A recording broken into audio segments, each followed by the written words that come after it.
आ, आप सभी को जय भीम क्लासेज की इस छोटी सी फैमिली पर वेलकम, स्वागत और अभिनंदन है। चलिए, तो हम सभी पढ़ रहे थे बुआ चैप्टर हिस्ट्री में पढ़ रहे हैं। हो रहा है, चलिए क्या पढ़ रहे हैं? हिस्ट्री निकालिए, हिस्ट्री निकालो। हिस्ट्री में चैप्टर स्टार्ट करना है ना? क्या स्टार्ट करना है? निकालो।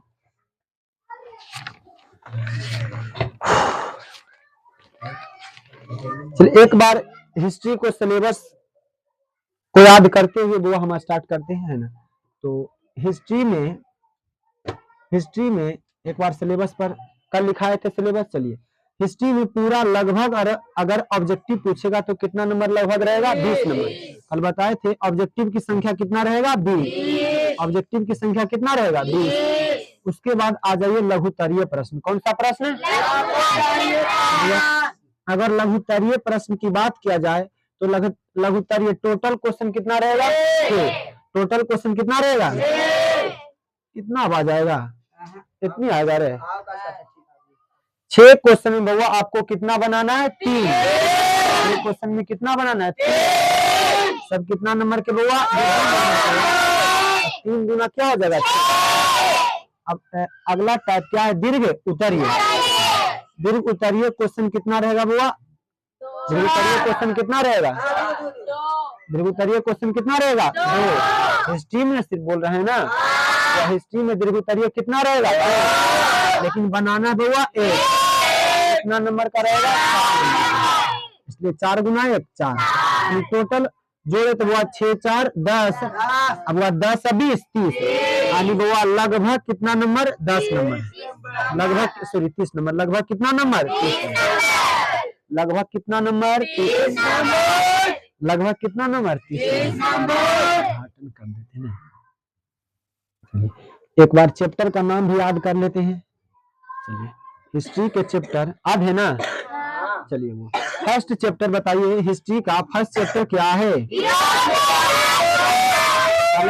कर रहा है? पहला चैप्टर क्या बुआ? यूरोप में राष्ट्रवाद। पहला चैप्टर क्या है? यूरोप में। सेकेंड चैप्टर क्या है? समाजवाद एवं साम्यवाद। समाजवाद एवं साम्यवाद। समाजवाद एवं साम्यवाद। तीसरा चैप्टर क्या है? तीसरा चैप्टर क्या हुआ? हिंद चीन में राष्ट्रवाद। हिंद चीन में राष्ट्रवाद। हिंद चीन में राष्ट्रवाद। चौथा चैप्टर अगर बोले, चौथा चैप्टर क्या है? भारत में राष्ट्रवाद। भारत में राष्ट्रवाद। भारत में राष्ट्रवाद। अगर वो पांचवा चैप्टर बोले तो अर्थव्यवस्था एवं आजीविका। अर्थव्यवस्था एवं अर्थव्यवस्था एवं आजीविका। अर्थव्यवस्था एवं आजीविका। अगर छठा लेसन की बात करें तो शहरीकरण एवं शहरीकरण एवं शहरी जीवन। शहरी जीवन। सतमा लेसन हुआ व्यापार एवं भूमंडलीय। आठवां लेसन लास्ट लेसन क्या है? प्रेस संस्कृति एवं प्रेस संस्कृति एवं राष्ट्रवाद। प्रेस संस्कृति एवं राष्ट्रवाद। प्रेस संस्कृति सिर्फ नहीं है, क्या है? प्रेस संस्कृति एवं राष्ट्रवाद। वो आज जो चैप्टर पढ़ेंगे, पहला चैप्टर क्या पढ़ेंगे? यूरोप में राष्ट्रवाद। बाकी सबको मिटा दिया जाए।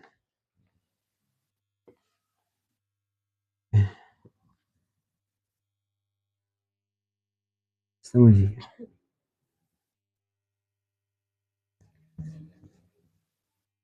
दिया जाए। बुक निकाल लीजिए, बुक वो सामने रखना है। चैप्टर फर्स्ट, और चैप्टर का नाम क्या है?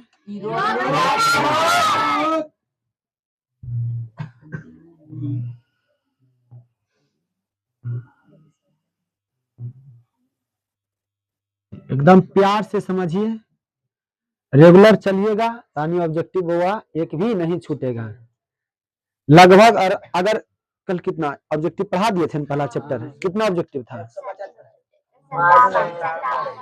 57 था, तो लगभग हुआ 40-45 बनेगा। और कुछ क्वेश्चन नया भी रहता है, लेकिन ये बुक से है ना, इस बुक से अगर जितना जैसे बोलेंगे, जितना आप सभी बोलिएगा, तो ग्लूकोज बनते चला जाएगा। ग्लूकोज है हाँ, लेकिन ताल में ताल रहिएगा तब, ऐसे नहीं। तो समझते हैं चैप्टर का नाम हुआ यूरोप में राष्ट्रवाद। यूरोप में क्या है? राष्ट्रवाद। पहले समझिए हेडिंग, कोई भी चैप्टर स्टार्ट करेंगे तो पहले हेडिंग समझाएंगे। हेडिंग में ही 50% क्या है? सिलेबस छुपा हुआ है लगभग। चलिए, चैप्टर का नाम हुआ यूरोप में क्या है? राष्ट्रवाद। यूरोप समझ रहे हैं, यूरोप हमारा क्या है? देश है। देश है, महादेश है। यूरोप क्या हुआ? महादेश। यूरोप हमारा क्या है? महादेश। यूरोप महादेश में लगभग कितना देश बताए थे? यूरोप महादेश में 44 देश। कितना देश था? कितना बताए हैं? 44 देश ना। कितना देश बताए हैं? यूरोप महादेश में लगभग कितना देश है? 44 देश है। कितना देश है? चलिए, ऑब्जेक्टिव में आ जाएगा कि यूरोप एक क्या है? महादेश है। अब यूरोप महादेश में लगभग कितना देश है? 44 देश। कितना देश है हुआ? 44 देश। अच्छा, पूरा महादेश की संख्या, टोटल महादेश कितना है? टोटल महादेश कितना है? 7। अरे सबसे बड़ा महादेश एशिया महादेश। सबसे बड़ा महादेश हुआ, सबसे बड़ा महादेश एशिया महादेश। सबसे छोटा महादेश, सबसे छोटा महादेश ऑस्ट्रेलिया। बेसिक हो गया। अब यहाँ पर यूरोप समझ गए। अब देखिए राष्ट्रवाद, मेन जो समझना है क्या? राष्ट्रवाद। मेन क्या समझना है? मेन क्या समझना है? राष्ट्रवाद। राष्ट्रवाद, राष्ट्रवाद, वाद मतलब क्या हुआ? उस काम पर जोर देना। बाद जिस शब्द प्रीफिक्स के आगे जो लगा हुआ रहेगा, जैसे राष्ट्रवाद, शब्द क्या है? राष्ट्रवाद। बाद तो पहले राष्ट्र मतलब तो देश हो गया, राष्ट्र मतलब क्या हो गया? देश। राष्ट्र मतलब क्या हो गया? देश। बाद मतलब इस बाद यानी राष्ट्र इस देश पर जोर दे रहा है। बाद जोर देगा, जोर देगा, प्रेशर देगा। समझ गया ना? क्या देगा वो? प्रेशर। अब जैसी शब्द आएगा, राष्ट्रवाद है, परिवारवाद है, परिवारवाद, और मान लीजिए समाजवाद है। क्या वाद है? समाजवाद। और बताइए साम्यवाद। साम्यवाद या इसी को बोलते समाजवाद। क्या बोलेंगे? समाजवाद। और बोलिए समंतवाद है ना? ठीक है, समंतवाद। और बोलिए अंतरराष्ट्रीयवाद। अंतरराष्ट्रीयवाद क्या हुआ? अंतरराष्ट्रीयवादी। अंतरराष्ट्रीयवादी व्यक्ति। अब देखिए, राष्ट्र मतलब देश हो। इधर समझिए, उस समय मत रहिए बुआ। राष्ट्रवाद, अब गंभीर हो जाइए। आपका सेशन बुआ मार्च में स्टार्ट हो जाता है, समझिए ना? आपका लास्ट जो सिलेबस हम खत्म कर देंगे लास्ट अक्टूबर तक। आपका संपूर्ण सिलेबस मैथ लगभग एकागो बचेगा, लेकिन बुआ अक्टूबर तक, लास्ट अक्टूबर तक सिलेबस क्या हो जाएगा? देखिए, यहाँ पर मेन समझना है राष्ट्रवाद। राष्ट्र मतलब देश। एकदम आराम समझिए, एकदम इधर उधर के फेर हम नहीं रहिए, एकदम मेन फोकस कर ले रहिए। जितना बोल रहे हैं उतना बोलिए और हर एक बात सुनिए। वह राष्ट्र तब नहीं ऑब्जेक्टिव छूटेगा। देखेंगे, बन ही रहा था, बनाए कि नहीं, कल बताए थे ना, वह कंसेप्ट पर था कि नहीं? सोच के भी बना सकते हैं, नहीं भी याद रहेगा तो, लेकिन जो सुना हुआ रहेगा उसके उस सोच के अनुसार हम बना सकते हैं कि नहीं? बना सकते हैं ना? कि सुनल रहेगा तब ना सोच सकते हैं। अब उसके बारे में सुनना हुआ ही नहीं रहेगा तो फिर बनेगा? यहाँ पर वो राष्ट्र है। क्या है वो? राष्ट्र। राष्ट्र मतलब देश। राष्ट्र मतलब क्या हुआ? देश।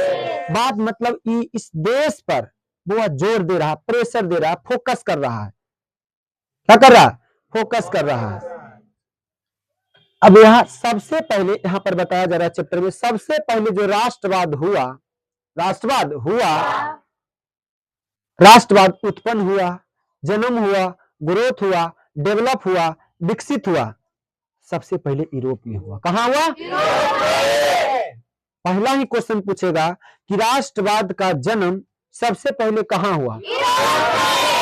यूरोप महादेश में। कौन सा महादेश में? और गहराई में जाएंगे, डीप में, तो हुआ सबसे पहले कौन सा देश में? फ्रांस देश में। कौन सा देश में? फ्रांस देश में। कौन सा देश में हुआ? फ्रांस देश में। फ्रांस देश में। तो पहला ही ऑब्जेक्टिव पूछेगा कि राष्ट्रवाद का उत्पन्न मतलब उत्पत्ति सबसे पहले कौन सा देश में हुआ? फ्रांस देश में।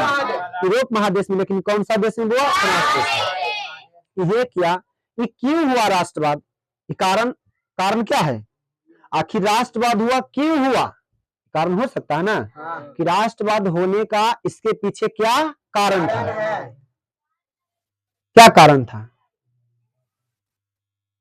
तब वह पूरा यूरोप महादेश में जो पहला स्थिति था, सिचुएशन था, कंडीशन था, राजतंत्र व्यवस्था था। कैसा व्यवस्था था? राजतंत्र। यूरोप महादेश में कैसी व्यवस्था था? बुआ राजतंत्र व्यवस्था। कौन सा व्यवस्था था? राजतंत्र व्यवस्था। कौन सा व्यवस्था? राजतंत्र व्यवस्था। राजतंत्र का अर्थ क्या हुआ? राजा का ही शासन। किसका शासन हुआ? राजतंत्र का अर्थ क्या हुआ? राजा का ही शासन। राजा का ही शासन। राजा का शासन। तो पूछेंगे कि राजतंत्र का अर्थ क्या होता है? राजा का शासन। यानी इसमें जनता का किसी भी प्रकार का हक और अधिकार नहीं रहेगा। हक और अधिकार नहीं रहेगा। हक और अधिकार नहीं रहेगा। तीन कारण ही है जो वह राष्ट्रवाद को जन्म दिया। तीन मांग। कौन कौन सा तीन मांग है? हाँ, स्वतंत्रता, समानता और बंधुत्व। स्वतंत्रता, समानता और बंधुत्व। राष्ट्रवाद को फैलाने में मांग था, जनता का जो मांग था बउआ, लड़ाई का कारण था, युद्ध का कारण था, क्रांति का जो कारण था, तीन फैक्ट था। पहला स्वतंत्रता। पहला क्या? स्वतंत्रता। दूसरा बउआ समानता, और तीसरा बंधुत्व। क्या हुआ? बंधुत्व। ऐसे बोल सकते भाईचारा। ये तीन फैक्ट हुआ, तीन कारण पूरे यूरोप महादेश के राजतंत्र के नींव को, पिलर को हिलाकर क्या कर दिया? रख दिया। कौन सा मांग जनता का था? स्वतंत्रता, समानता और बंधुत्व। स्वतंत्रता, समानता और बंधुत्व। जनता में स्वतंत्र रहना चाहिए, यानी किसी भी तरह का उस पर हस्तक्षेप नहीं हो, उस पर प्रेशर ना हो, दबाव किसी तरह का ना हो। समानता, समान अधिकार हो। हम पढ़े थे 9th क्लास में, जो फ्रांस में था, 3 स्टेट में बटा हुआ था। समाज कितना स्टेट में? 3 स्टेट में। वह 3 स्टेट में पहला जो वर्ग था पादरी वर्ग। पहला जो वर्ग था कौन सा हुआ? पादरी वर्ग। और दूसरा क्या था? कुलीन वर्ग था। कौन सा वर्ग हुआ? और तीसरा स्टेट में आता मध्यम वर्ग। कौन सा वर्ग हुआ? मध्यम वर्ग। यानी उस समय जो फ्रांस में, यूरोप महादेश में 3 स्टेट में बटा हुआ था वर्ग। कितना स्टेट में? 3 स्टेट में। पहला जो वर्ग था बउआ पादरी वर्ग, दूसरा बउआ कुलीन वर्ग, और तीसरा मध्यम वर्ग। सबसे खराब सिचुएशन था, स्थिति था, कौन सा वर्ग था? मध्यम वर्ग। यानी इन्हें किसी भी तरह का हक और अधिकार नहीं था। कौन सा वर्ग था? मध्यम वर्ग। इसकी स्थिति बहुत खराब था। बहुत क्या था? क्या था? खराब था। जितना भी हक और अधिकार था पादरी वर्ग के पास था, और किसके पास था? कुलीन वर्ग था। लेकिन वह मध्यम वर्ग के पास किसी भी तरह का हक और अधिकार नहीं था। चलिए, तो ये तीनों स्वतंत्रता, समानता और बंधुत्व की मांग ने पूरे यूरोप महादेश के राजतंत्र के विधि व्यवस्था को क्या कर दिया? अंत कर दिया। क्या कर दिया? अंत कर दिया। राजतंत्र के विधि नींव को हिला कर क्या कर दिया? रख दिया। अब देखो, मेन समझना राष्ट्रवाद, राष्ट्र समझ गए, अपने देश के प्रति संपूर्ण रूप से समर्पित हो। संपूर्ण रूप से क्या हो? समर्पित हो। अब कैसे? अब किसमें राष्ट्रवाद है भैया, किसमें राष्ट्रवाद नहीं है? अब जैसे मान लीजिए 2 दिन हो रहा है, मैच भी हुआ, मैच देखा ना, इंडिया जीता हुआ, इंडिया जीता ना, हुआ ना 2-3 दिन पहले, 2 दिन हुआ है ना। किसके किसके बीच हुआ था? न्यूजीलैंड और इंडिया के बीच। इसमें न्यूजीलैंड क्या हो गया, न्यूजीलैंड के बीच हुआ था ना। हम मैच उस नहीं देखते हैं हुआ, न्यूजीलैंड और इंडिया के बीच में। अब यहाँ पर इंडिया क्या हुआ, जीत हुआ। अब देखिए गांव में जो पढ़े लिखे मतलब जो ज्यादा इंटरेस्टेड है, जिसमें राष्ट्रवाद है, अगर वो कोई पार्टी उटी भी करते हैं, जिससे भारत जीत गया था, अब जिसमें राष्ट्रवाद नहीं है वो कहेंगे तू काहल ज्यादा खुश हो रहा है, नहीं कहेगा काहल ज्यादा खुश हो रहा, पार्टी उटी काहल मना रहा है, डांस उस काहल कर रहा है, ऐसे कहेगा कि नहीं।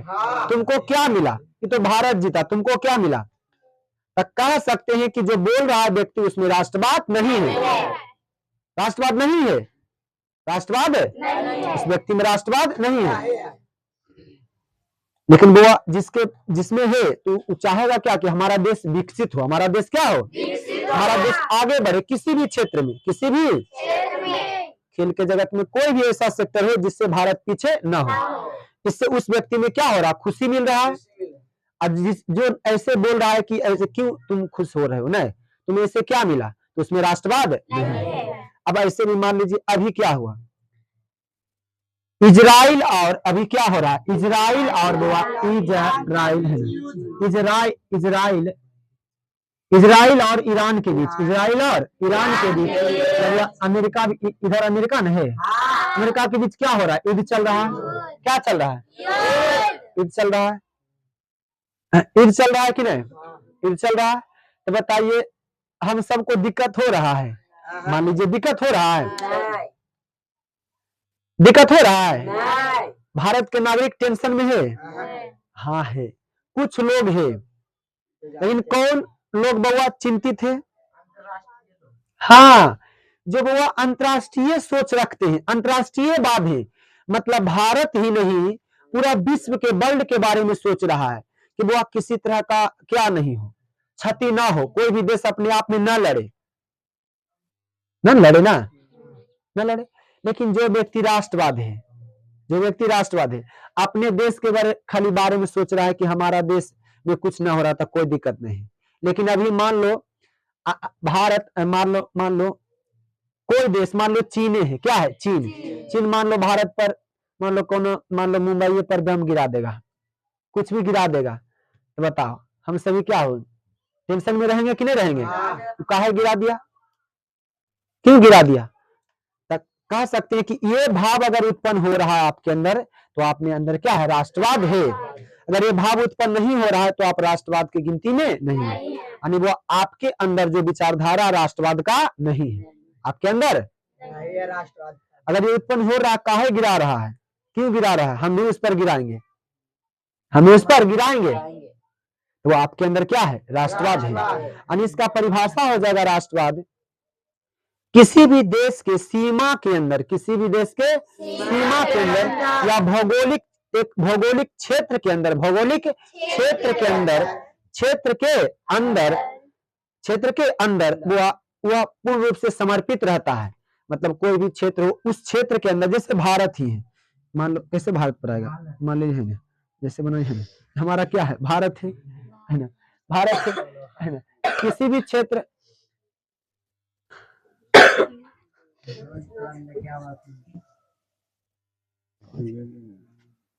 कौन सी है,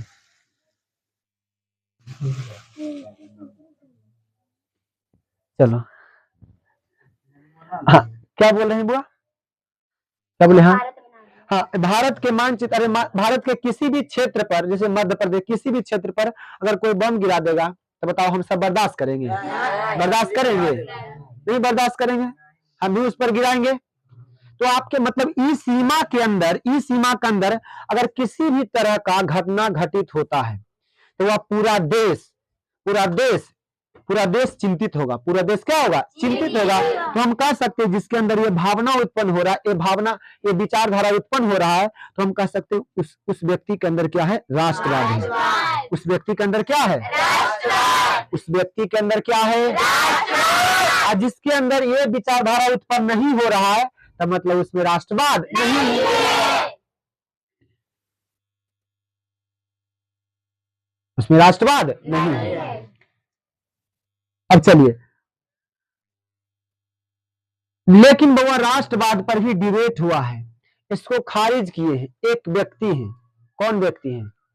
पूरा एशिया महादेश का प्रथम नोबेल पुरस्कार विजेता, मतलब पुरस्कार से पुरस्कृत करने वाले पाने वाले व्यक्ति थे रविंद्रनाथ टैगोर। रविंद्रनाथ टैगोर ये लंदन में जाकर के शायद भाषण दिए कि वो हम सभी को राष्ट्रवाद नहीं होना चाहिए। अब देखिए, भारत के नागरिक हैं और वो क्या कह रहे हैं? वो राष्ट्रवाद राष्ट्रवाद नहीं होना चाहिए बउआ, जबकि हमें अंतर्राष्ट्रीयवाद होना चाहिए। क्या होना चाहिए? हाँ, पूरा विश्व के बारे में सोचिए, पूरा विश्व के बारे में अंतर्राष्ट्रीयवाद बनिए, अंतर्राष्ट्रीयवाद यानी वो पूरा विश्व के बारे में सोचिए। किसके बारे में सोचिए? किसका स्टेटमेंट है? रविंद्रनाथ टैगोर जी का। रविंद्रनाथ टैगोर, रविंद्रनाथ टैगोर जी का, रविंद्रनाथ टैगोर, रविंद्रनाथ इनका स्टेटमेंट है मध्य बुआ कि वो राष्ट्रवाद नहीं बनिए, राष्ट्रवाद नहीं बनिए, जबकि अंतर्राष्ट्रीयवाद बनिए। कैसा बात बनिए? एक भारत के लिए, एक किसी पर्सनल देश के लिए नहीं सोचिए, पूरा वर्ल्ड के लिए सोचिए। तब ऐसी भावना को, ऐसी विचारधारा को क्या बोलेंगे? अंतर्राष्ट्रीयवाद। अब कोई व्यक्ति होते क्षेत्रवाद। क्षेत्रवाद, क्षेत्रवाद मतलब, क्षेत्रवाद मतलब हुआ, हाँ, क्षेत्रवाद खाली एक विशेष क्षेत्र के लिए सोचेगा, खाली महाद्वीपुर ब्लॉक सोचेगा, खाली वो पंचायत के बारे में सोचेगा, और क्या डिस्ट्रिक्ट में हो रहा कोई भी घटना हो, कुछ हो, उससे लेना देना नहीं है। तो इस व्यक्ति को क्या बोलेंगे? क्षेत्रवाद। क्या बोलेंगे? और एक शब्द है परिवारवाद, यानी सिर्फ परिवार के बारे में सोचेगा। किसके बारे में? बाकी गोतिया नैया क्या हो रहा है उससे लेना देना नहीं है, सिर्फ अपने फैमिली के बारे में ही सोचेगा, तो उसे क्या बोलेंगे? परिवारवाद। अब एक शब्द है वो समाजवाद। कौन सा शब्द है? समाजवाद। ये पूरा समाज के बारे में सोचेगा। अगर किसी भी प्रकार का प्रॉब्लम होता है तो उसमें समेत होने पर 100% देगा, तो उसे हम कौन सा बात बोलेंगे? समाजवाद। कौन सा बात बोलेंगे? तो ये होता है। अब देखिए, अच्छा, ये परिवारवाद जो शब्द है कब ज्यादा बढ़ जाता है? तो इलेक्शन के दरमियान।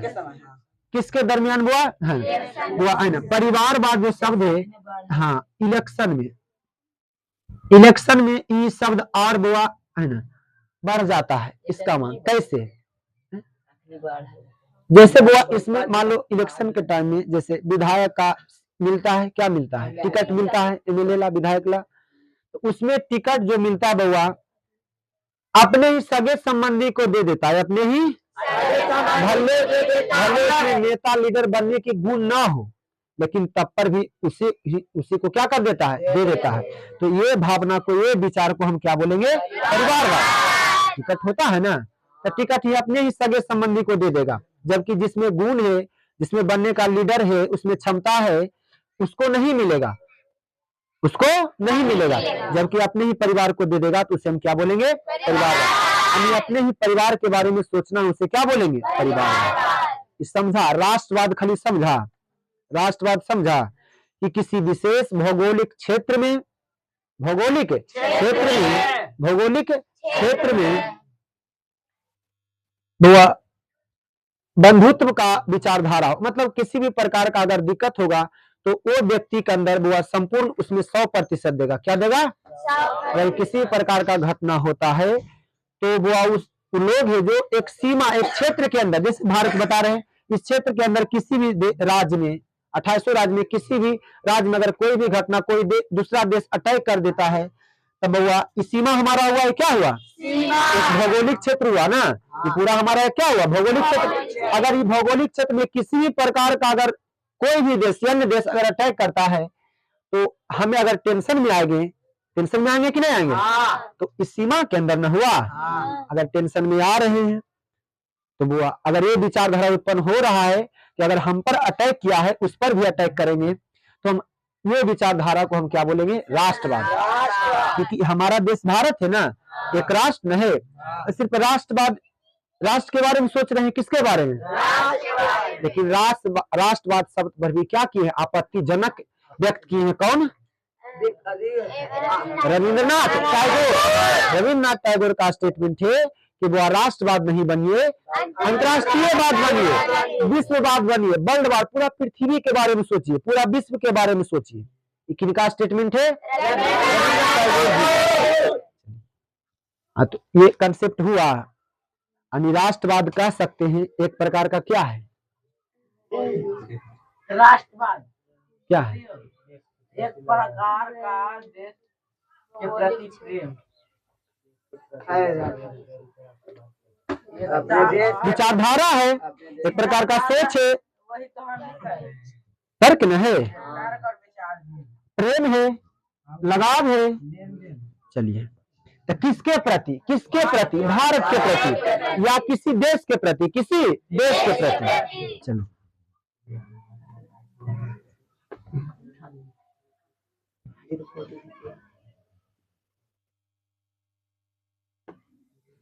या कह सकते हैं राष्ट्रवाद सॉफ्टवेयर है। क्या है? वह लेकिन सॉफ्टवेयर है, लेकिन देश के प्रति। किसके प्रति? हाँ, वह सिर्फ अपने देश के बारे में ही सोचेगा। उस सॉफ्टवेयर है, जिस व्यक्ति में सॉफ्टवेयर है राष्ट्रवाद का, तो वह सिर्फ देश के बारे में ही सोचेगा। किसके बारे में? हाँ, तो दूसरे शब्द में कह सकते हैं कि राष्ट्रवाद हुआ एक सॉफ्टवेयर। सॉफ्टवेयर समझते हैं ना? सॉफ्टवेयर अगर मोबाइल में अच्छी हो जाता, खराब हो जाता, तो फिर चलता अच्छा से? सॉफ्टवेयर चढ़ाना पड़ता है ना। तो कह सकते हैं हमारे विचार है, एक प्रकार का विचार है, या सॉफ्टवेयर कह सकते हैं। अगर पूरा एक देश के क्या लिख रहा है तो समझने में रहिए। राष्ट्रवाद समझे कि नहीं समझे? एक सिंपल भाषा में पूछेगा राष्ट्रवाद, तो हम कहेंगे परिभाषा में, है ना, किसी देश के अंदर, किसी देश के अंदर, है ना, किसी देश के अंदर एक भौगोलिक क्षेत्र में, एक भौगोलिक क्षेत्र में, एक भौगोलिक क्षेत्र में सीमा के अंदर, सीमा के अंदर अगर किसी भी प्रकार का घटना होता है, किसी प्रकार का घटना होता है, तो वो उसमें जो राष्ट्रवादी व्यक्ति होगा वह चिंतित होगा। वह क्या होगा? वह क्या होगा? चिंतित होगा। तो ये विचारधारा उत्पन्न होना ही क्या कहलाएगा? राष्ट्रवाद। क्या कहलाएगा? इसे शब्द में कह सकते हैं किसी देश में प्रेम, किसी देश के प्रति प्रेम, लगाव की भावना का उत्पन्न होना ही क्या कहलाएगा? राष्ट्रवाद। क्या कहलाएगा? राष्ट्रवाद। अब चलिए, अब आगे समझिए। समझ गया राष्ट्रवाद? कौन कौन समझ? अगर कोई पूछेगा वो राष्ट्रवाद, तो आप बता दीजिएगा ना। यानी सिर्फ अपने देश के बारे में सोचना। किसके बारे में? चलिए, परिवारवाद में क्या बोलिएगा? परिवारवाद में परिवार, हाँ, सिर्फ अपने फैमिली के बारे में ही सोचेगा। चलिए, समाजवाद पूछेगा तो बता दीजिएगा। अपने समाज के बारे में सोचेगा। अगर कोई पूछेगा वो क्षेत्रवाद, क्षेत्रवाद तो बता दीजिएगा। सिर्फ अपने क्षेत्र के बारे में ही सोचेगा। बाकी वो क्षेत्र, दूसरा क्षेत्र, तीसरा क्षेत्र, किस क्या हो रहा, कौन सी घटना हो रहा है, उससे हमें कोई लेना देना नहीं। राष्ट्रवाद आती अपने देश के बारे में सोचना। परिवारवाद अपने यानी कि परिवार के बारे में ही सोचना। समाजवाद यानी पूरा समाज के बारे में सोचना। क्षेत्रवाद यानी कि या एक क्षेत्र के बारे में सोचना। अगर शब्द आ जाएगा अंतरराष्ट्रीयवाद, कौन सा बात हुआ? अंतरराष्ट्रीयवाद में क्या बोलेंगे? तो पूरा देश के बारे में, पूरा वर्ल्ड के बारे में, पूरा विश्व के बारे में सोचना, ये विचारधारा उत्पन्न होना, उसे क्या बोलेंगे? क्या बोलेंगे? अभी जैसे हो रहा है इजराइल ईरान के बीच हो रहा है, युद्ध हो रहा है। अगर कोई अंतरराष्ट्रीय व्यक्ति होंगे तो चाहेंगे कि इजराइल और ईरान के बीच युद्ध हो? नहीं। तो अगर वो भावना, ये विचारधारा अगर उस व्यक्ति में उत्पन्न हो रहा है, तो उसे हम क्या बोलेंगे? अंतरराष्ट्रीयवाद। अंतरराष्ट्रीय, समझ गए इतना शब्द? अब चलिए, अब इसका विकास पढ़ेंगे राष्ट्रवाद का।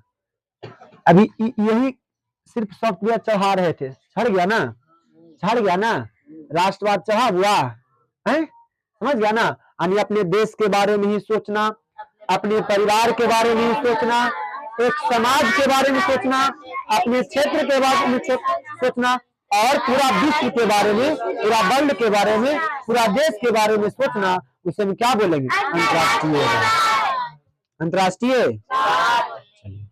अब समझिए राष्ट्रवाद का विकास, डेवलप, वृद्धि, ग्रोथ, विकसित, जन्म कहाँ हुआ, किन परिस्थितियों के? अब समझे, यहाँ पर कहानी टर्निंग ले रहा है। और सुनिए, समझिए,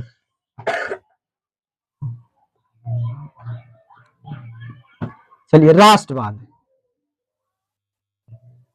हाँ समझिए राष्ट्रवाद। आप देखो राष्ट्रवाद आखिर क्यों उत्पन्न हुआ, राष्ट्रवाद क्यों उत्पन्न हुआ, क्यों उत्पन्न हुआ राष्ट्रवाद, किन परिस्थितियों कारण यह विचारधारा उत्पन्न हुआ, किन परिस्थितियों कारण यह विचारधारा उत्पन्न हुआ।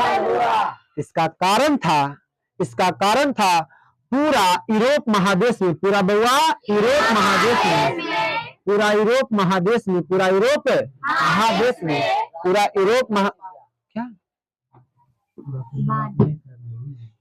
पूरा यूरोप महादेश में राजतंत्र व्यवस्था था। कौन सा व्यवस्था था, कौन सा व्यवस्था था, राजतंत्र व्यवस्था था, यानी जिसमें राजा का शासन होता था। किसका शासन होता था? लेकिन भैया ये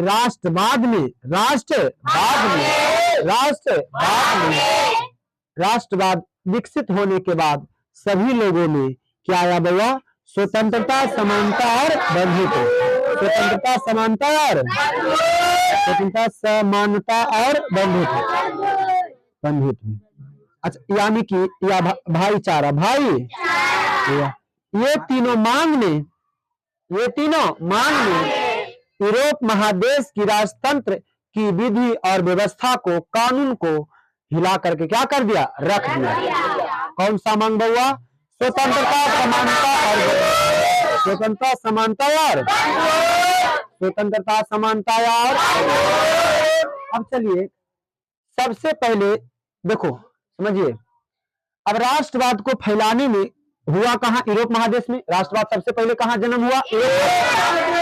कौन सा महादेश में? यूरोप महादेश में। अब यूरोप महादेश में, पूरा यूरोप महादेश में सबसे ज्यादा फैलाने वाला था तो दो कारण था। कितना कारण हुआ? पहला जो कारण था, पहला हुआ 1789 की फ्रांसीसी क्रांति, 1789 की फ्रांसीसी क्रांति, 1789 की ये क्रांति ने पूरे यूरोप महादेश को, पूरा यूरोप महादेश को हिला कर रख दिया। कौन सा क्रांति? 1789 की फ्रांसीसी क्रांति, 1789 की फ्रांसीसी क्रांति, 1789 की फ्रांसीसी क्रांति। क्योंकि यहाँ पर राजा का शासन था। किसका शासन था? राजा का शासन। और इस समय जब क्रांति हो रहा था तो समाज 3 वर्गों में बटा हुआ था। कितना वर्गों में? 3 वर्गों में। कितना? पहला कौन था? पादरी वर्ग। पहला कौन सा वर्ग था? पादरी वर्ग। पादरी वर्ग कौन सा वर्ग हुआ? पादरी वर्ग। और दूसरा कौन सा वर्ग? कुलीन वर्ग। कुलीन वर्ग कौन सा वर्ग? कुलीन वर्ग। और तीसरा हुआ मध्यम वर्ग। कौन सा वर्ग? लेकिन बउआ ये दोनों वर्ग का संपूर्ण किसी भी हक और अधिकार से वंचित नहीं किया गया था, लेकिन मध्यम वर्ग का वह सभी तरह से क्या किया गया था? और कह सकते हैं कि पादरी वर्ग और कुलीन वर्ग बउआ मान लीजिए कि 20% होगा। कितना परसेंट होगा? अब वह मध्यम वर्ग की संख्या बहुत ज्यादा था, यानी कह सकते कि मुट्ठी भर लोग एक बहुत बड़े तबके पर, एक बहुत बड़े वर्ग पर क्या किया हुआ था? शासन किया हुआ था। अब जैसे समझ लीजिए भारत ही क्या है, अब बताइए भारत पर ही अंग्रेज बउआ, अंग्रेज आया, बताओ लाखों में संख्या में आया था। क्या हुआ? जाओ, अंग्रेज जो आया था इंडिया पर, बताइए लाखों की संख्या में आया था, करोड़ों की संख्या में आया था, नहीं आया था। लेकिन क्या किया? राज किया। कितना वर्षों तक? 200 वर्षों तक, लगभग 200 वर्षों तक अंग्रेजों ने यहाँ पर क्या किया? शासन किया। इसका कारण क्या था? अछूत और एकता नहीं होना। बउआ वहां पर वह बंधुत्व और भाईचारा नहीं था। भारत देश में बंधुत्व और भाईचारा का विचार नहीं था, जिसके कारण भारत टुकड़ों में क्या हुआ था? बटा हुआ था। टुकड़ों में क्या हुआ था? जिसके कारण अंग्रेज 200 वर्षों तक क्या किया? अभी अंग्रेज आवे हिम्मत है, उसको दबोच लेंगे, तो क्या करेंगे? अभी हिम्मत है अंग्रेज के? इंग्लैंड वाला की हिम्मत है अभी आगे के? बताइए, कोई भी देश आ सकता है अब? क्यों नहीं आ सकता? क्योंकि भैया अब हम सभी बंधुत्व का भाईचारा है, सभी भारत एक हो गया है। भारत के लोग क्या है? एक है। लेकिन वो उस समय कई टुकड़ों में क्या हुआ था? बटा हुआ था, क्षेत्रवाद का भावना था। अभी भी ऐसा बात की नहीं है, लेकिन वो उतना नहीं है। कोई भी देश हमारे देश पर अटैक नहीं कर सकता। अटैक करेगा तो वो उसको मुंहतोड़ जवाब देंगे। क्या करेंगे?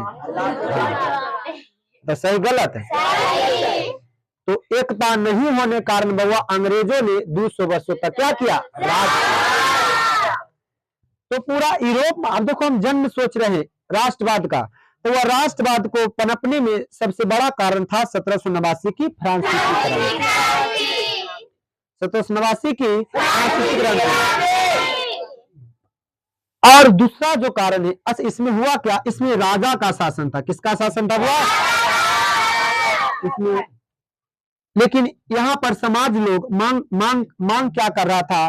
स्वतंत्रता, समानता और बंधुत्व। स्वतंत्रता, समानता और बंधुत्व। यहाँ के लोगों का मांग था कि हमें स्वतंत्रता रहना चाहिए, हमें समानता रहना चाहिए, बंधुत्व रहना चाहिए, हमें सभी तरह के हक और अधिकार से हमें वंचित नहीं रखा जाए। समानता मतलब किसी को विशेषाधिकार रहेगा, किसी को कम विशेषाधिकार रहेगा, जिससे कारण यहाँ पर हुआ राष्ट्रवाद को क्या दिया? जन्म दिया। राष्ट्रवाद को क्या दिया? और दूसरा कारण है नेपोलियन बोनापार्ट। हाँ, दूसरा कारण है राष्ट्रवाद को जन्म देने में, विकसित करने में नेपोलियन बोनापार्ट की हड़प नीति। नेपोलियन बोनापार्ट की हड़प नीति। ये क्या किया? पूरा देश पर लगभग पर कब्जा कर लिया था। क्या कर लिया था? और ये कब्जा करके बोल रहा था, मतलब उस पर कब्जा कर रहा था कौन? Napoleon Bonaparte. लेकिन ये भी कह रहा था कि स्वतंत्र होकर रहिए, समानता के रूप में रहिए और भाईचारा बना कर रहिए। भाईचारा। तो दूसरा कारण हम बोल सकते हैं कि राष्ट्रवाद को जन्म देने में नेपोलियन बोनापार्ट का भी क्या था? अहम भूमिका था। कौन सा भूमिका था? तो कह सकते हैं कि यूरोप महादेश में राष्ट्रवाद को फैलाने में, मजबूत करने में दो सबसे बड़ा कारण क्या था? 1789 की फ्रांसीसी क्रांति। और दूसरा कारण क्या है? जिस पर भी अटैक करता था नेपोलियन बोनापार्ट, वहां पर कहते थे कि स्वतंत्र होकर रहिए। किस प्रकार रहिए? हाँ, वो समानता के रूप में रहिए और भाईचारा बना कर रहिए, जिसके कारण वो सभी लोग एक हो गया। सभी जो टुकड़ा में बटा हुआ था सब क्या हो गया? एक हो गया। जिसके कारण यूरोप में वो राष्ट्रवाद क्या हुआ? जन्म हुआ। क्या हुआ? अब आगे समझिए, है ना? हो गया ना?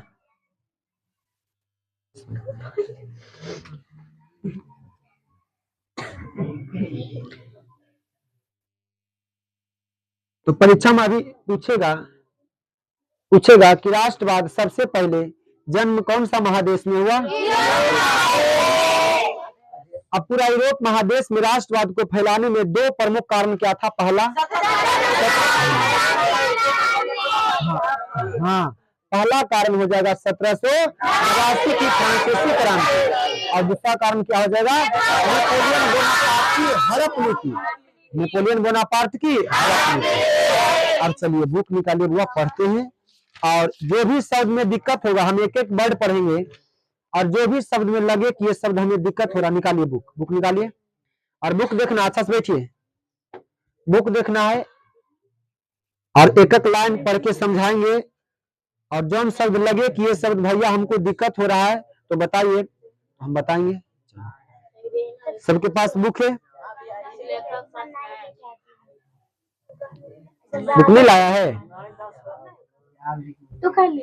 सोशल साइंस का सभी बुक ले आना है। वह साइंस वाला बुक नहीं लाइए, हम नहीं कहते लाने के लिए, हम खुद पढ़ाएंगे। लेकिन history, social science, Hindi, Sanskrit, English, ये तीनों बुक लाना है। चारों बुक। साइंस नहीं लाइए, मैथ लाना पड़ेगा, एनसीईआरटी और डॉक्टर के सिन्हा दोनों। चलो देखिए समझते हैं। यही देखिए नेपोलियन महोदय है। कौन महोदय है? चलिए, इन्होंने बउआ स्वतंत्रता, समानता और बंधुत्व के विचारधारा को फैलाने में महत्वपूर्ण क्या निभाया? भूमिका निभाया, योगदान दिए। कौन? Napoleon Bonaparte. Napoleon Bonaparte. इधर ध्यान है ना? नहीं समझ में आ रहा है बुआ? चलिए अब समझिए, बुक देखिए। सभी के पास बुक रहना चाहिए, जिसके पास नहीं है ले आना है। मारा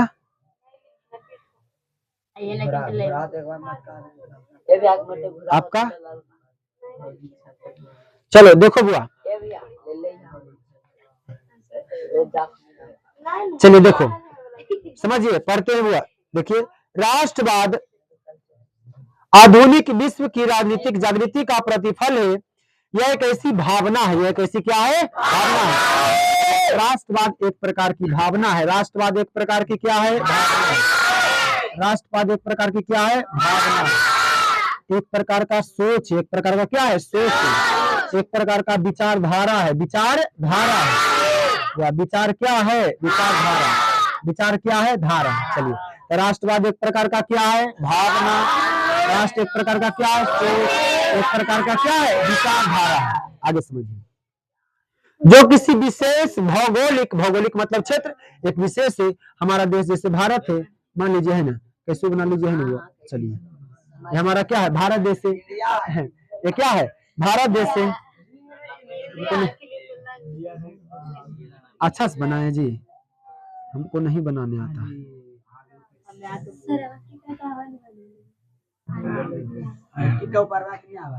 पूरा सटावन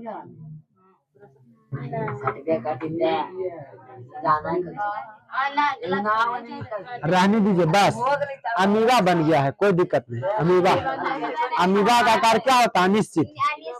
चलो ठीक है, अब समझिए, किसी विशेष, समझो, कह रहा है कि बुआ यह किसी विशेष भौगोलिक मतलब इस सीमा के अंदर, इस सीमा के अंदर जो भी रहने वाला व्यक्ति है, जो भी रहने वाला लोग है बउआ, उसमें बउआ भावना, सोच, विचारधारा किसका होगा? राष्ट्रवाद।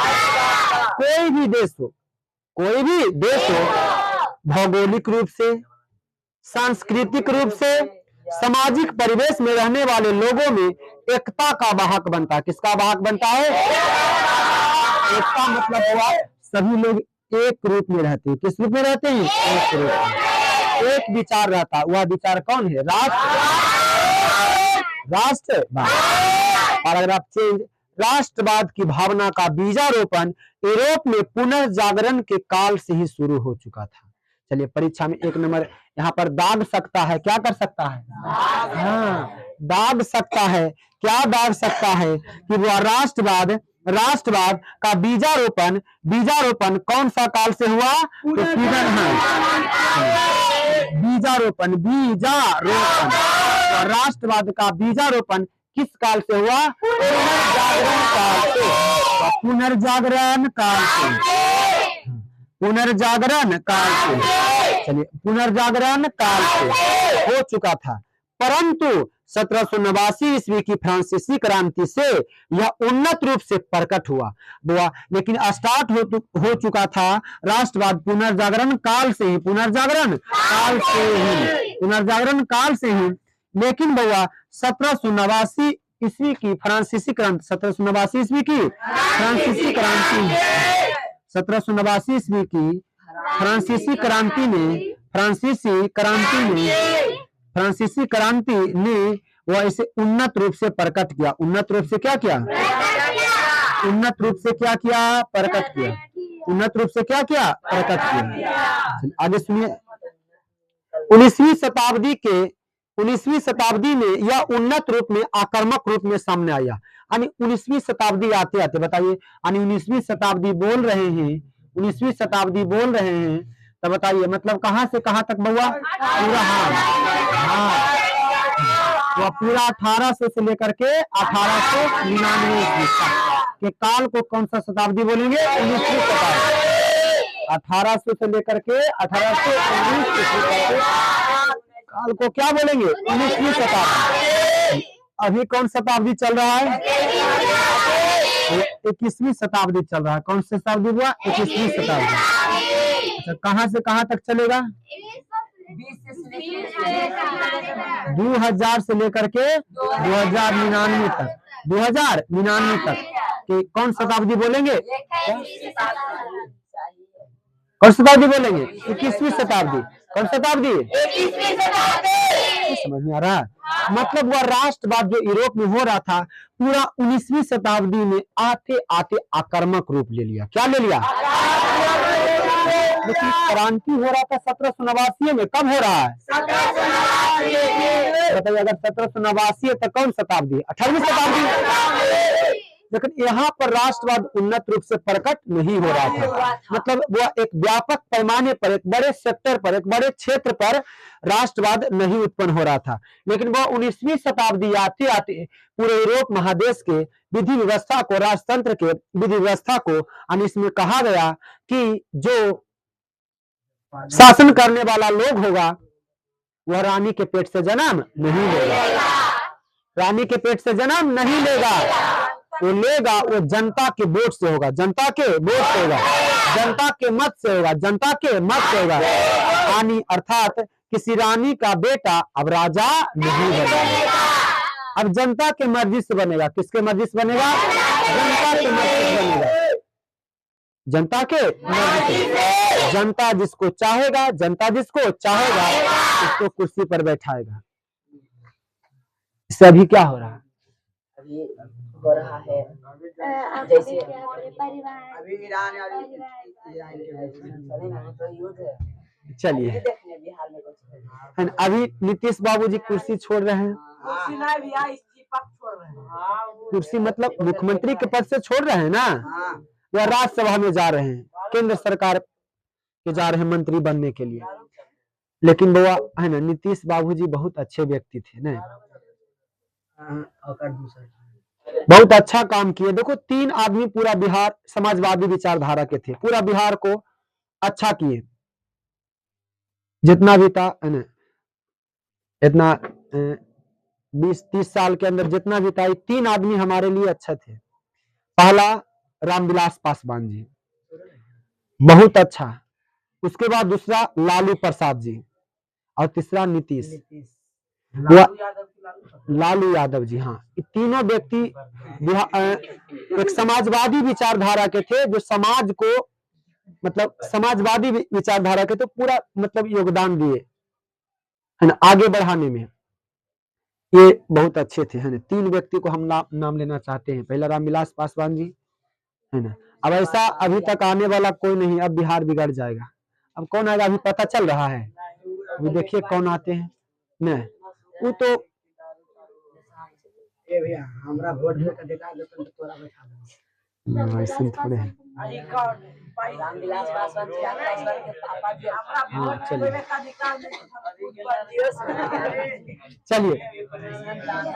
चलिए ठीक है, चलिए ठीक है आगे समझिए। वो हाँ क्या, हाँ समझिए, बस उतनी भर है। यानी बउआ आने की जब 18वीं शताब्दी में हो रहा था लड़ाई झगड़ा, मतलब क्रांति हो रहा था राष्ट्रवाद के लिए, लेकिन एक बहुत बड़े पैमाने पर, एक बहुत बड़े क्षेत्र पर वह उन्नत रूप से नहीं हो रहा था। लेकिन 19वीं शताब्दी आते आते पूरे यूरोप महादेश के राजतंत्र की विधि व्यवस्था को हिला करके क्या कर दिया, रख दिया। यहाँ पर कह रहा है 19वीं शताब्दी में, या जहाँ पढ़ेंगे तो देखना है, बुक देखना है, 19वीं शताब्दी में यह उन्नत रूप से आक्रामक रूप ले लिया, सामने आई। इसी कारण भी अत्यस्त हुआ, मतलब बहुत विनाशकारी वह इसका परिणाम हुआ। जो रिजल्ट आया बहुत विनाशकारी परिणाम आया। मतलब ये इसका परिणाम, इसका रिजल्ट जो आया, स्वतंत्रता, समानता और प्रभुत्व आया, और परिणाम भी युगांतकारी रहा।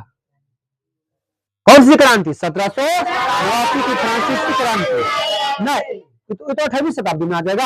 19वीं शताब्दी में, कौन शताब्दी में?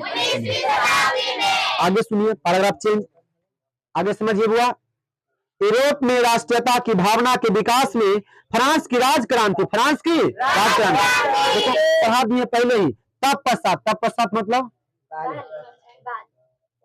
मतलब बाद ना, बकलोल। पश्चात मतलब बाद, पश्चात मतलब बाद, पश्चात मतलब पूर्वार्ध मतलब बताए हैं। अब देखो एक और शब्द आएगा हिस्ट्री में बुआ, उत्तरार्ध और पूर्वार्ध, ये भी समझाए थे वह, उत्तरार्ध और पूर्वार्ध, उत्तरार्ध और पूर्वार्ध। उत्तरार्ध कब बोलेंगे और पूर्वार्ध कब बोलेंगे बताइए। पूर्वार्ध, पूर्वार्ध कैसे लिखाएगा, ऐसी ना अल्लाह। वह उत्तरार्ध कब बोलेंगे और पूर्वार्ध कब बोलेंगे, तो हम बताए थे अभी जैसे कौन शताब्दी चल रहा है, 21वीं शताब्दी। वह कौन शताब्दी चल रहा है, 21वीं शताब्दी। कौन शताब्दी बुआ, 21वीं शताब्दी। अब 21वीं शताब्दी का काल कब से कब तक रहेगा बुआ, है ना, 2000 से लेकर के 2099 तक।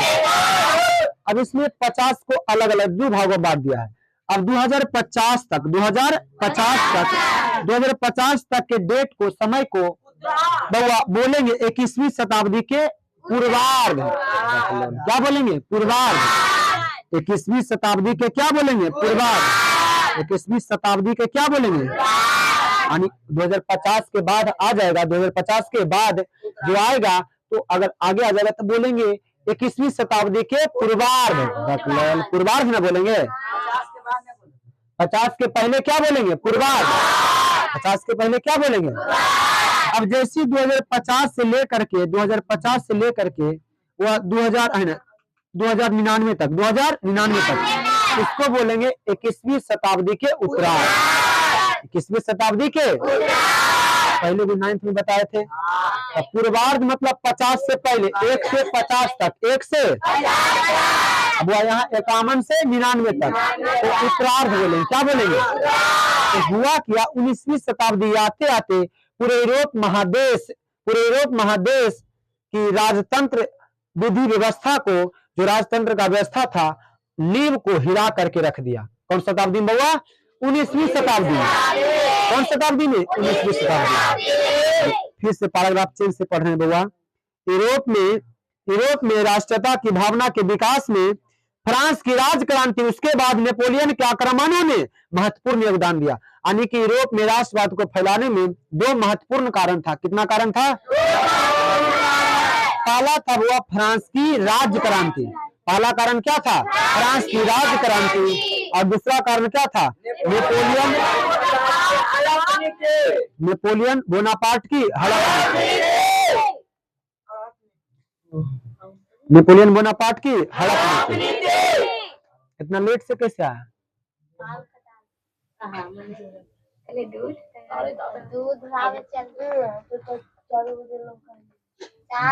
कॉपी लाओ इधर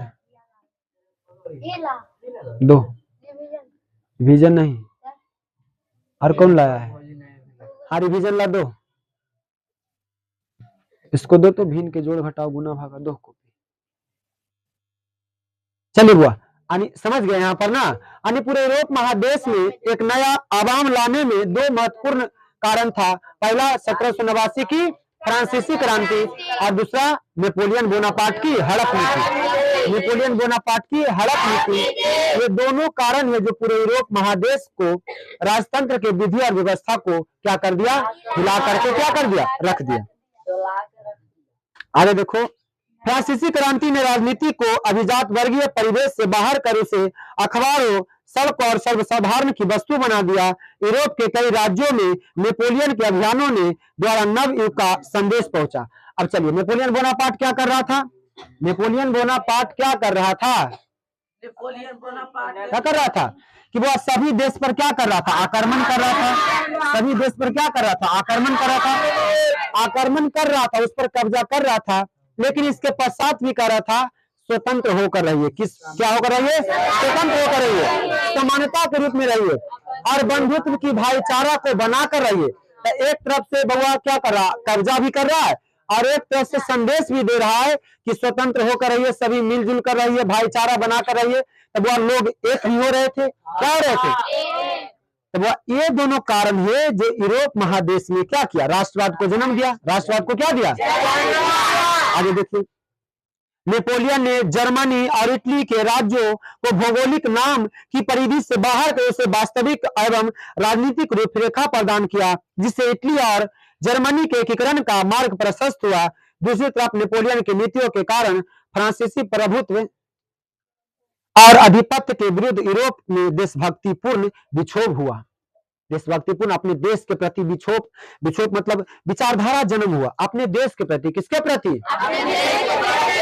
आगे समझिए हुआ नेपोलियन के पतन के बाद। देखो अब यहाँ पर कहानी टर्निंग होगा। चलिए हाँ, यहाँ पर अभी तक ऑब्जेक्टिव कितना बन सकता है? तो पहला ऑब्जेक्टिव अगर पूछे तो पहला ऑब्जेक्टिव होगा बउआ, यूरोप महादेश में लगभग कितना देश है? 44 देश। कौन सा देश हुआ? कितना देश? 44 देश। कितना देश? 44। सबसे पहले राष्ट्रवाद का जन्म कौन सा महादेश में हुआ? अब राष्ट्रवाद को फैलाने में दो महत्वपूर्ण कारण था। कौन कौन सा? पहला कारण 1789 की फ्रांसीसी क्रांति और दूसरा हुआ नेपोलियन बोनापार्ट की हड़प नीति। लेकिन सर्वाधिक उन्नत रूप से प्रकट जो हुआ राष्ट्रवाद कौन शताब्दी में? 19वीं शताब्दी में। राष्ट्रवाद जो उन्नत रूप में एक बहुत बड़े पैमाने पर बहुत बड़े सेक्टर पर जो ग्रोथ हुआ डेवलप हुआ कौन शताब्दी में? 19वीं शताब्दी में। 19वीं शताब्दी में पूरे यूरोप महादेश को एक नया आवाम दिया, एक नया पैगाम दिया, पूरे राजतंत्र को विधि व्यवस्था को नींव को हिला करके रख दिया। कौन सा? हाँ, नेपोलियन बोनापार्ट की हड़प नीति और 1789 की फ्रांसीसी क्रांति। अब चलिए यहाँ पर कहानी अब टर्निंग हो जाएगा। अब नेपोलियन का पतन हो जाता, पतन मतलब हुआ समाप्त। और नेपोलियन का युग जो होता है वह अंत हो जाता है। क्या हो जाता है? अंत हो जाता है।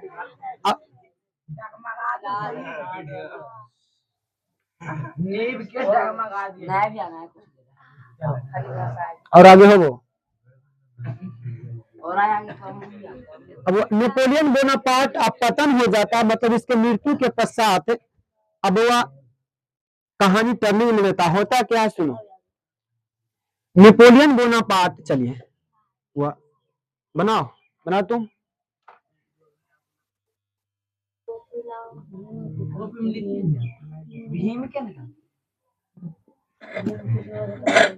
नेपोलियन बोनापार्ट का वो युग जो हो गया अंत हो गया। क्या हो गया? युग अंत हो गया। अब देखो ये नेपोलियन बोनापार्ट ने अब लोगों में स्वतंत्रता का विचारधारा ला दिया था, समानता का और बंधुत्व का। लेकिन ये भाईचारा सुनो, देखो वो नहीं समझ रहा है ना। देखो गंभीर होले बंटी जी, अब वह तुम 1% में तीनों के आएंगे तो देख लो, वह देख लो वह है ना, वह जैसे जैसे मार रहे हैं, जैसे जैसे पेट उखड़ रहा है, आप तीनों पर नजर है। बहुत देरी से डिस्टर्ब कर रहे हैं क्लास। सुमित जी गड़बड़ा जाइएगा, ये सब फिर हम नहीं रहिए। ड्रीम रखिए 450 प्लस और रेगुलर क्लास भी नहीं कर रहे हैं। बताइए कर रहे हैं। वो आपका सेशन एकदम स्टार्ट हो गया है। बताइए स्टार्ट हो चुका है ना? मार्च में स्टार्ट हो जाता है बुआ, गैप नहीं है, कोई काम रहता है, सुबह सुतल रह जाते हैं। देखिए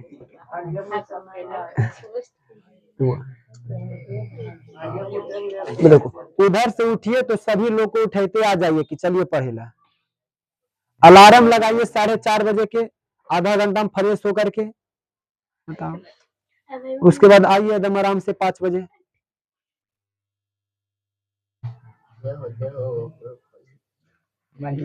समझ गया ना?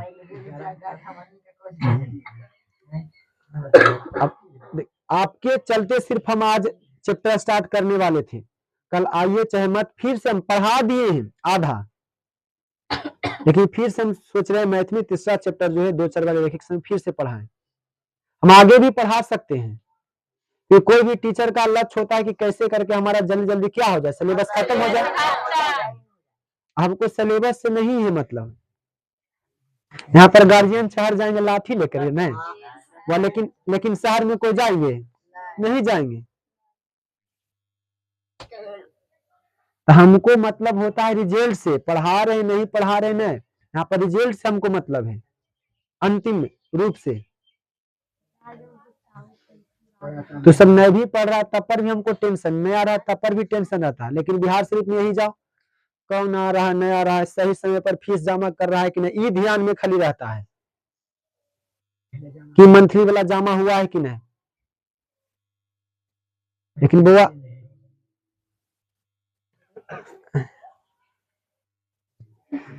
तो रेगुलर क्लास कीजिए। चलो अब यहाँ पर हुआ क्या, अब देखो कहानी टर्निंग ले लेता है। अब नेपोलियन बोनापार्ट जो हुआ, ये हड़प नीति के द्वारा सभी लोगों में एकता का विचारधारा, स्वतंत्रता का और बंधुत्व का विचारधारा जो लाया था। अब हुआ क्या, ऑस्ट्रिया, ऑस्ट्रिया देश एकदम एंट्री मारता है। कौन सा देश, ऑस्ट्रिया देश यहाँ पर एंट्री होता है। कौन सा देश का हुआ, ऑस्ट्रिया, ऑस्ट्रिया, कौन सा देश हुआ, ऑस्ट्रिया, ऑस्ट्रिया, ऑस्ट्रिया देश एक बैठक बुलाता है 1815 ईस्वी में। कब बुलाता हुआ, 1815 ईस्वी में। इसका जो प्रमुख रूप से जो भूमिका निभा रहा था ऑस्ट्रिया का चांसलर, कौन था हुआ, ऑस्ट्रिया का चांसलर, ऑस्ट्रिया का चांसलर कौन था, मेटरनिख, मेटरनिख था। कौन सा हुआ, मेटरनिख ने बैठक बुलवाया। इस बैठक में निर्णय क्या लिया गया 1815 में चलो तो 1815 चलिए, तो ऑस्ट्रिया की राजधानी वियना में बैठक हुआ। ऑस्ट्रिया की राजधानी, परीक्षा में ये भी पूछेगा ऑस्ट्रिया की राजधानी क्या है, वियना। क्या पूछेगा, वियना का बैठक कब हुआ, वियना का। और ऑस्ट्रिया का चांसलर कौन था, मेटरनिख, मेटरनिख। अब इसका उद्देश्य, इस बैठक का जो उद्देश्य क्या हो रहा था कि जो यूरोप महादेश में शांति कायम था। नेपोलियन के पतन के बाद पहले वहां पर शांति है, मतलब विधि व्यवस्था ठीक से चल रहा है। लेकिन 1815 में, अब देखो क्रांति हुआ 1789 में, कब हो रहा है, अब इसके अंदर जो भी था वो विधि व्यवस्था ठीक ठाक चल रहा था। क्या चल रहा था, मतलब जनता से भी खुश था, है ना, संवैधानिक राजतंत्र था थोड़ा, है ना, लेकिन राजा का शासन था, राजा का शासन था। लेकिन ये 1815 में बैठक हुआ, वियना में हुआ। कहाँ हुआ, वियना। और कब हुआ, 1815 ईस्वी में। और जिसका कौन बैठक करवाता, सभी देशों को बुलवाया, जर्मनी को बुलाया, है ना, और कौन, फ्रांस। अब देखो यहाँ पर कहा जाता है, यहाँ पर कहा क्या जाता है कि फ्रांस का सर्दी होता है, फ्रांस का तो पूरा यूरोप महादेश छींकता है। क्वेश्चन में आएगा, बिहार पुलिस में पूछा है, अब पूछेगा कि बउआ किसको छींक आने से पूरा यूरोप महादेश, सॉरी, किसको सर्दी लगने से पूरा यूरोप महादेश छींकता है। हाँ, अब इसका कारण क्या है, देखो परीक्षा में पूछेगा किसको सर्दी लगने से, किसको सर्दी लगने से, किसको सर्दी लगने से, किसको सर्दी लगने से पूरे यूरोप महादेश, पूरे यूरोप महादेश छींकता है। क्या करता है, ऐसे लिखाएगा, छींकता है, छींकता है। क्या करता है, छींकता है। तो किस देश को सर्दी लगने, फ्रांस देश को। अब इसका कहने का अर्थ क्या हुआ कि अगर उस टाइम फ्रांस देश में अगर स्वतंत्रता, समानता और बंधुत्व विचारधारा आ जाता तो पूरे यूरोप महादेश में क्या जाता, स्वतंत्रता, समानता और बंधुत्व। लेकिन ये मेटरनिख चाह रहा था कि फ्रांस देश में स्वतंत्रता, समानता और बंधुत्व ना। इसीलिए कह रहा है यहाँ पर कि अगर बुआ फ्रांस को अगर सर्दी होता तो पूरा यूरोप महादेश छींकता है। यानी कहने का तो अगर फ्रांस देश में अगर स्वतंत्रता, समानता और बंधुत्व का विचारधारा आ गया तो पूरा यूरोप महादेश में 44 देशों में स्वतंत्रता और समानता और बंधुत्व की भाईचारा का होड़ हो जाएगा। यानी सभी लोग मांग करेंगे, क्या करेंगे, तो मेटरनिख जो चाह रहा था कि बाबा ये विचारधारा ना उत्पन्न हो, ये विचारधारा ना उत्पन्न हो, यानी कि राजतंत्र यानी फिर से 1815 में जो बैठक का उद्देश्य था कि पुरातन व्यवस्था को स्थापित करना। कौन सा व्यवस्था को, पुरातन मतलब पुराना, पुरातन मतलब पुराना। अब पुराना कहने का अर्थ हुआ राजतंत्र। कौन सा तंत्र? हाँ, यानी कि चांसलर का जो सॉरी मेटरनी का जो उद्देश्य था, क्या हुआ उद्देश्य था? उद्देश्य था, है ना, क्या था? हाँ हाँ, राजतंत्रों को पुनर्क्या करना, राजतंत्रों को पुनर्स्थापित करना, राजतंत्रों को पुनर्क्या करना, स्थापित करना, राजतंत्रों को पुनर्स्थापित करना। ये कौन चाह रहा था? मेटरनी। हाँ हाँ, ऑस्ट्रिया का चांसलर, ऑस्ट्रिया का परीक्षा में पूछेगा बउआ कि ऑस्ट्रिया का चांसलर कौन था? मेटरनी। मेटरनी जो था कैसा था? निरंकुश एवं प्रतिक्रियावादी। हाँ, निरंकुश एवं प्रतिक्रियावादी, निरंकुश एवं प्रतिक्रियावादी, है ना, प्रतिक्रियावादी, प्रतिक्रियावादी, खोरहियावादी। चलिए, हाँ, इसके लिए हम सब देहाती भाषा में कह सकते हैं खोरहिया, खोरहिया, खोरहियावादी नहीं। चलिए, खोरहियावादी। हाँ, तो मेटरनी को कह सकते हैं खोरहियावादी नहीं। और ये चाह रहा था कि बउआ, है ना, फ्रांस देश में या कोई भी अन्य देश में, पूरा यूरोप महादेश में स्वतंत्रता, समानता और बंधुत्व का भाईचारा न आए, न हो। कौन चाह रहा था? मेटरनी।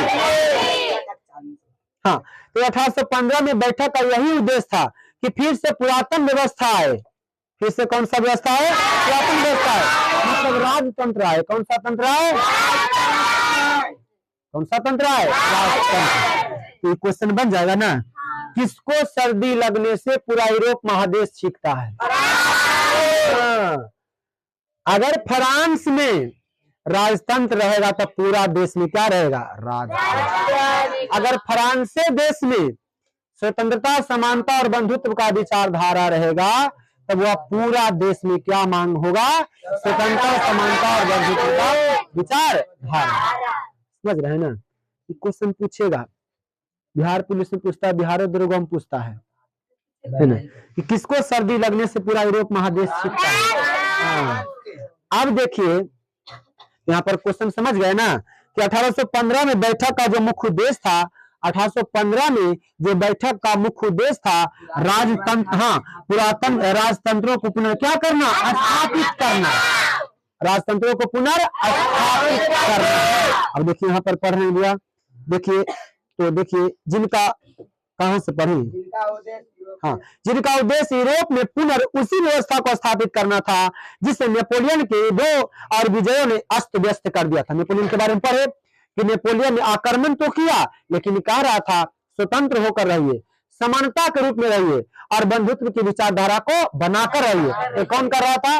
Napoleon Bonaparte. तो इसके अभियानों ने वह सभी देशों को एक कर दिया था। क्या कर दिया था?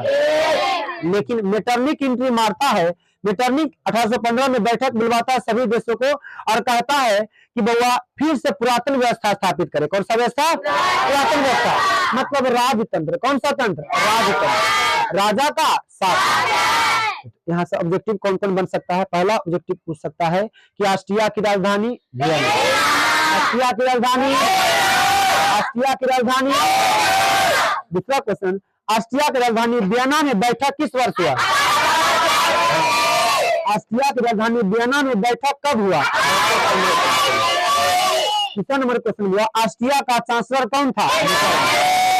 ऑस्ट्रिया का चांसलर कौन था? मेटरनिक। अगला क्वेश्चन, मेटरनिक कैसा व्यक्ति था? निरंकुश एवं प्रतिक्रियावादी। निरंकुश, नी मतलब नहीं, अंकुश, जिस पर कोई अंकुश ना हो, मतलब जनता के बस में नहीं हो, जो मर जाएगा वो करेगा। हाँ, इसे बोलेंगे निरंकुश एवं प्रतिक्रियावादी। अब चलो इसका, इस बैठक का अगला क्वेश्चन, उस बैठक का 1815 में जो बैठक का मुख्य उद्देश्य क्या था? राजतंत्रों को पुनः स्थापित करना, राजतंत्रों को पुनः क्या करना? स्थापित करना। आगे समझिए भैया, जिनका उद्देश्य यूरोप में पुनः उसी व्यवस्था को स्थापित करना था जिसे नेपोलियन के युद्धों और विजयों ने अस्त व्यस्त कर दिया। आगे इधर आ जाइए,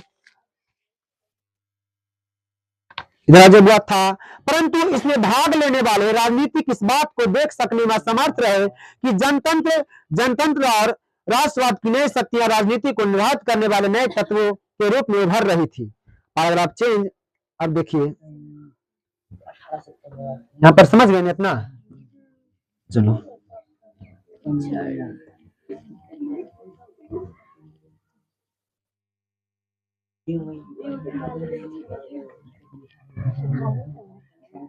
आगे देखिए, सन 1815 ईस्वी में वियना सम्मेलन की मेजबानी ऑस्ट्रिया के चांसलर मेटरनिक ने किया था। किसने किया था वो?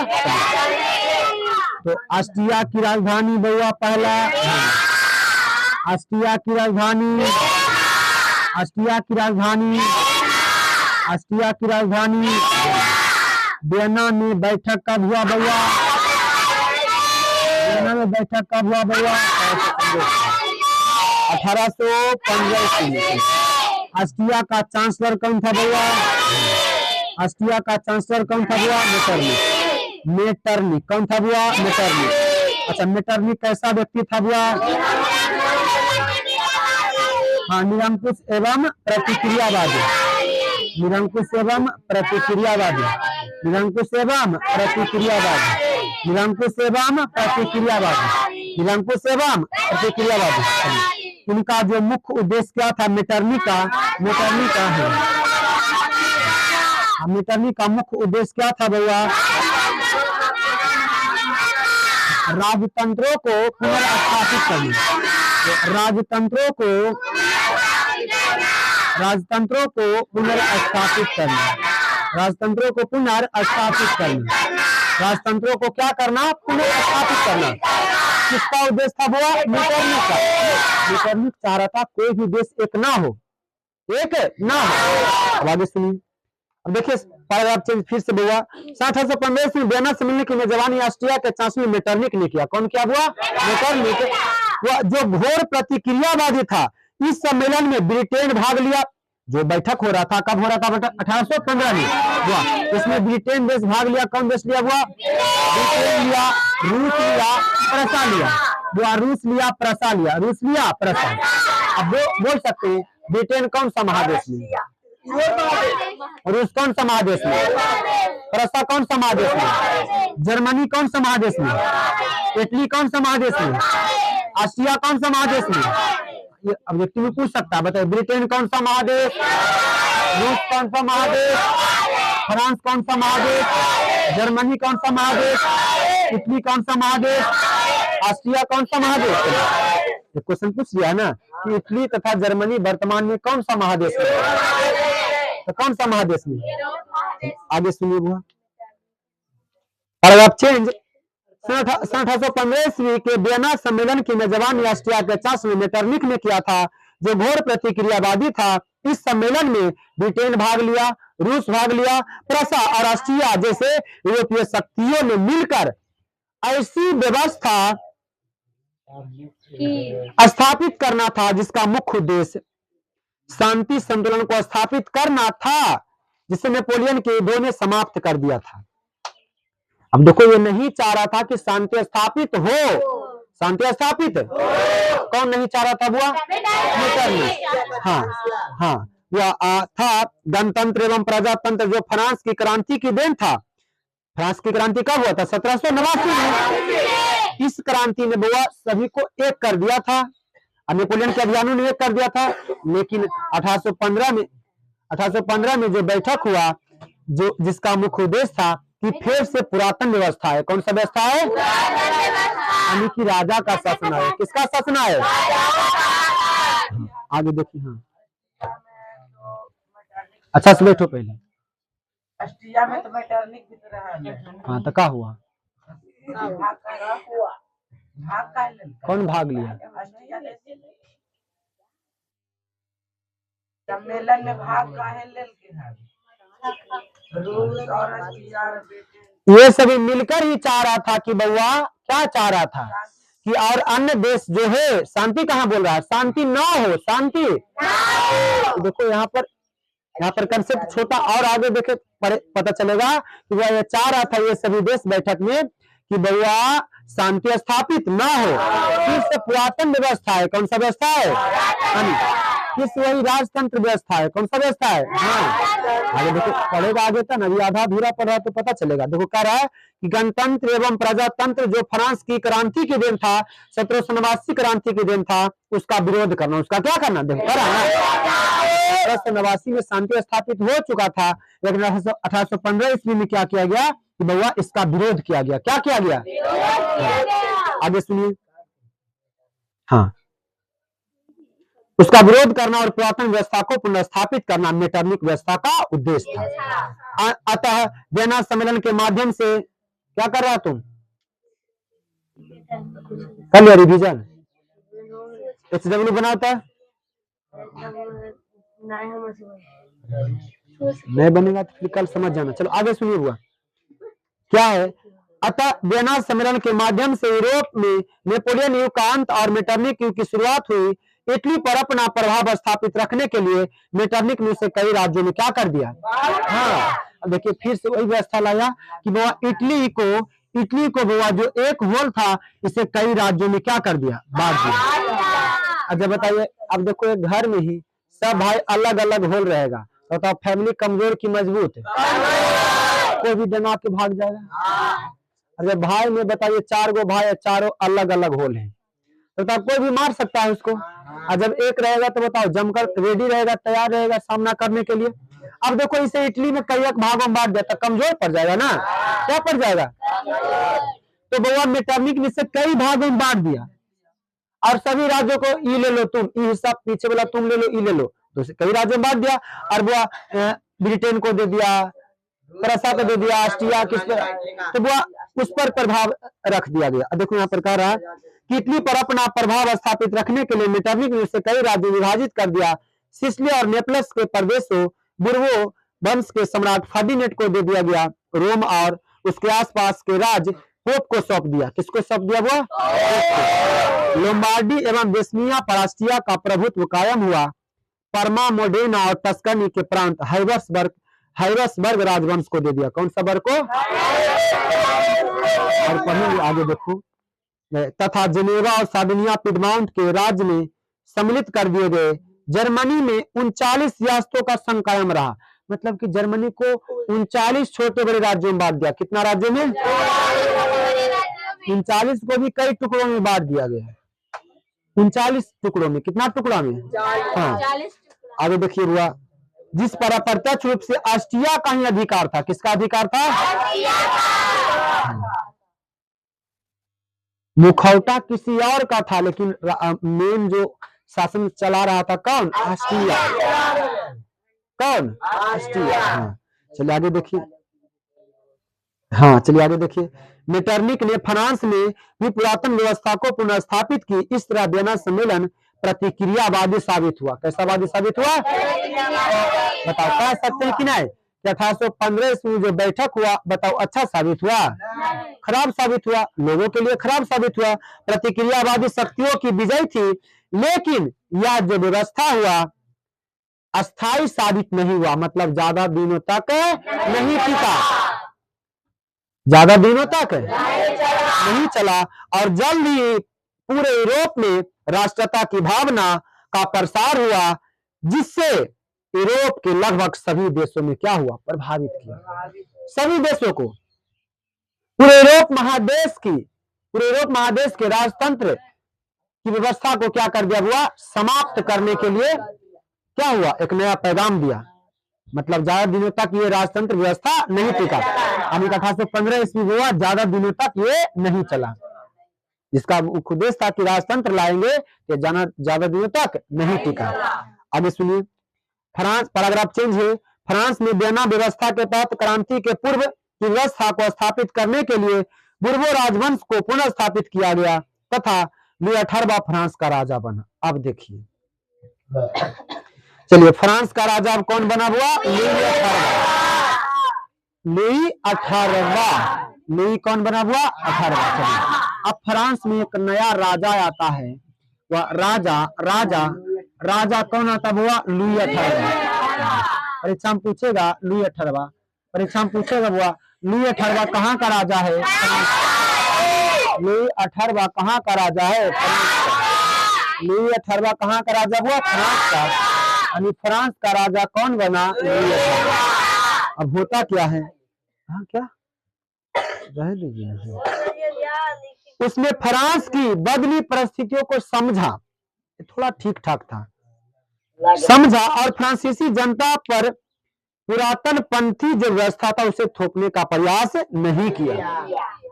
उसने प्रतिक्रियावादी तथा सुधारवादी शक्तियों के मध्य सामंजस्य स्थापित करने की कोशिश किया तथा इसी उद्देश्य में 2 जून 1814 ईस्वी को सम्राट की ओर से संवैधानिक घोषणा पत्र जारी किया गया। चलिए, तो वह फ्रांस में संवैधानिक घोषणा पत्र, संवैधानिक घोषणा, चलिए संवैधानिक घोषणा पत्र, संवैधानिक घोषणा, संवैधानिक घोषणा पत्र, संवैधानिक घोषणा पत्र, यानी कि संवैधानिक घोषणा पत्र कब जारी हुआ? 2 जून 1814 ईस्वी, 2 जून 1814 ईस्वी स्थापित हुआ। आगे सुनिए, सम्राट की ओर से संवैधानिक घोषणा पत्र जारी किया गया और जो वो अंत तक रिजल्ट जो आता है 1848 तक फ्रांस में चलते रहे युद्ध, यानी वो 1815 से लेकर के 1848 ईस्वी तक के काल को कहा जाता कौन सा काल? मेटरनिक काल। कौन सा काल हुआ? हाँ, यही कहा जाता है। अब देखिए 1815 ईस्वी से लेकर के 1848 ईस्वी के काल को मेटरनिक काल कहा जाता। कौन सा काल? क्योंकि मेटरनिक काल। कौन सा काल हुआ? मेटरनिक काल। परीक्षा में पूछेगा कि मेटरनिक काल कब से कब तक को कहा जाता है? 1815 से लेकर के 1848 तक। अब हुआ क्या, फ्रांस में एक राजा बना दिया। किसको बना दिया? तो थोड़ा ठीक ठाक था और उसी दरमियान संवैधानिक घोषणा पत्र जारी कर दिया कि राजा रहेगा लेकिन संविधान के अनुसार चलेगा, बैठक टैठक होगा, है ना। संवैधानिक घोषणा पत्र कब जारी किया? अब हुआ क्या, अब ये धीरे चलते चलते क्रांति 1848 तक आ जाता, 1848 तक। अब यहाँ पर चार्ल्स 10वां के शासनकाल में इससे कुछ परिवर्तन किए गए, परंतु इसका परिणाम 1830 की क्रांति के बाद सामने आया। हम आप पढ़ेंगे वो फट गया।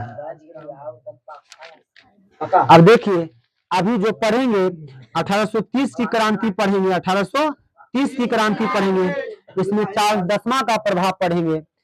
चार्ल्स 10वां का कितना हुआ? चलिए, तो कल से पढ़ेंगे 1830 की क्रांति, 1848 की क्रांति। उसके बाद 2 दिन में हमारा चैप्टर क्या हो जाएगा? दैन कर देंगे। ठीक है, आज के लिए कथा खत्म करते हैं, फिर कल पढ़ाएंगे बुआ।